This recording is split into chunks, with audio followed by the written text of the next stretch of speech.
تو 5 گانا نماز یہ زندگی میں شامل کر لو، کبھی بھی نماز قضا نہ ہونے پائے۔ قیامت کے دن بے نمازی کو اللہ دشمنان خدا کی صف میں کھڑا کر دے گا، جہاں نمرود کھڑا ہوگا، جہاں فرعون کھڑا ہوگا، جہاں حامان کھڑا ہوگا، جہاں قارون کھڑا ہوگا، جہاں دشمنان خدا کھڑے ہوں گے، بے نمازی بھی اس صف میں کھڑا کر دیا جائے گا۔ مجھے بتائیے، ہم میں سے کوئی بھی یہ گوارہ کرتا ہے کہ حشر کے دن دشمنان خدا کی صف میں کھڑے کر دیے جائیں؟ یا کوئی خاتون یہ گوارہ کرتی ہے کہ رسول اللہ صلی اللہ علیہ وآلہ وسلم کی راہوں میں کانٹے بچھانے والی ام جمیل کے ساتھ کھڑی کر دی جائے؟ تو جب ہم یہ گوارہ نہیں کرتے، نہ ہماری مائیں بہنیں بیٹیاں گوارہ کرتی ہیں، تو پھر نماز کبھی ترک نہ کیجیے، نماز کو شعار زندگی بنائیں۔ بے نمازی ادھر ادھر گلیوں میں منہ چھپاتے پھر رہے ہوتے ہیں، وضو بھی کیا ہوا ہے رسمن، لیکن مسجد میں جانے کی توفیق نہیں مل رہی۔ وہ سمجھتے ہیں ہم نہیں جا رہے، میاں تمہیں کوئی بلا ہی نہیں رہا۔ اتنے بد نصیب ہو، جنازہ بھی تم اللہ کے لیے نہیں پڑھنے آئے، وہ بھی کسی کے دکھلاوے کے لیے آئے ہو۔ وہ تو فرض کفایہ ہے اور یہ نماز فرض عین تھی، اور یہاں اللہ کا بلاوا آیا، اس کے لیے اذان کوئی نہیں، اس کے لیے اذان ہے، اور تم یہاں اذان سننے کے باوجود بھی مسجد کے باہر گھوم رہے ہو، بہانے کبھی ادھر جا رہے ہو کبھی ادھر جا رہے ہو، اور نمازی مسجد کا رخ کر رہے ہیں۔ تو یہ کتنی بد نصیبی ہوتی ہے کسی شخص کی کہ مسجد کی ہمسائیگی میں بھی رہتا ہو اور مسجد کے قرب میں کھڑا ہو، اسے نماز کی توفیق نہ نصیب۔ تو یہ اس کی طرف سے توفیقات نصیب ہوتی ہیں۔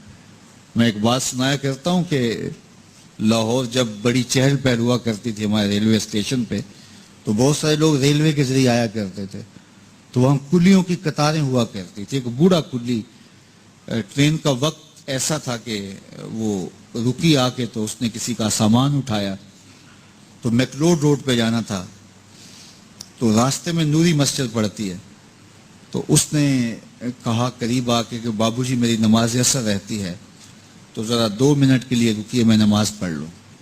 تو اس نے کہا ٹھیک ہے، سامان رکھا اور بابا جی اندر نماز پڑھنے چلے گئے۔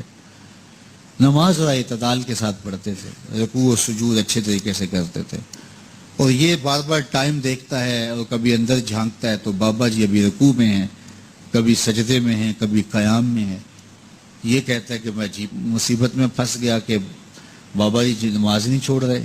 خیر بابا جی نے سلام پھیرا، ان کو تسبیحات فاطمہ پڑھنے کی عادت ہوئی تھی، وہ تسبیحات پڑھنے لگ گئے، تو اس کا پیمانہ صبر لبریز ہو گیا۔ وہ جہاں جوتے اتارتے تو وہاں جا کے اندر جھانک کے کہتا بابا آ بھی جا، تینوں کیڑی شے باہر نہیں آن دیندی۔ تو بابے نے یوں پلٹ کے دیکھا اور مسکرا کے کہا پتر جڑی شے تینوں اندر نہیں آن دیندی۔ وہ نہ بلائے تو بندہ قرب میں بھی کھڑا ہو تو اندر نہیں جا سکتا۔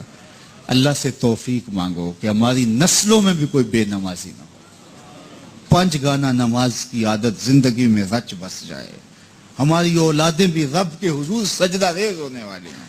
قیامت کے دن جب حکم ہوگا کہ اللہ کو سجدہ کرو، بے نمازی اس دن تو چاہیں گے سجدہ کریں، آج کوئی نماز پڑھتا یا نہیں پڑھتا، اس دن تو ہر کوئی چاہے گا کہ آج سجدہ کریں، لیکن بے نمازی چاہے گا کمر اکڑ جائے گی، سجدہ کر نہیں سکے گا۔ قرآن بتاتا ہے کچھ لوگ جہنم کی طرف دھکیل کے لے جائے جا رہے ہوں گے، ان کو کچھ لوگ پوچھیں گے ما سلککم فی سقر، تم جہنم کو کیوں جا رہے ہو؟ تو وہ کہیں گے لم نک من المصلین، ہم نماز نہیں پڑھا کرتے تھے۔ یہ بات ذہن میں رکھیں کہ توفیقات اس کی جانب سے ہوتی ہیں، تو اس سے ہمیشہ توفیق مانگیں کہ اللہ اپنے حضور جھکنے کی توفیق نصیب کر دے۔ اس سے بڑا بدبخت نہیں ہے جو اللہ کی حضور جھکنا بھی نہیں جانتا۔ فجر کی اذان ہو رہی ہے اور وہ سو رہا ہے، ظہر گزر گئی کھیل کود میں لگا ہے، عصر گزر گئی وہ اپنے کاروبار میں منہمک ہے، مغرب عشاء گزر گئی اس کو خبر بھی نہیں، 5 نمازیں 5 اوقات میں گزر گئی اور اس کا سارا وقت غفلت میں گزر گیا۔ کیسے چین کی نیند آ گئی، کیسا مسلمان ہے، کیسا کلمہ گو ہے۔ اللہ کی حضور سجدہ ریزی کی سارا دن توفیق نصیب نہیں ہوئی، پھر اگلا دن بھی یوں گزر گیا، زندگیاں گزر جاتی ہیں، توفیق سجدہ نصیب نہیں ہوتی۔ اس شخص سے بڑا بدبخت کوئی نہیں جس کو اللہ کی حضور جھکنا نصیب نہیں ہوتا۔ اور یہ بات ذہن میں رکھیے گا، اللہ جب کسی سے ناراض ہوتا ہے تو رزق بند نہیں کرتا، اس کے لیے آب و دانے کی بندش نہیں کر دیتا، اس کی دیگر ضروریات روک نہیں لیتا، اس کو ہر کچھ بہم پہنچ رہا ہوتا ہے، لیکن اللہ کسی سے ناراض ہو سجدے کی توفیق چھین لیتا ہے۔ بندہ سمجھتا میں نماز نہیں پڑھتا، میاں تو کون ہے، تجھے توفیق سجدہ ہی نہیں دی جا رہی، تو نے اللہ کو ناراض کر لیا ہے، وہ تجھے اپنی چوکھٹ پہ بلاتا ہی نہیں، اپنی دہلیز پہ تمہیں حاضری کا اذن ہی نہیں دے رہا۔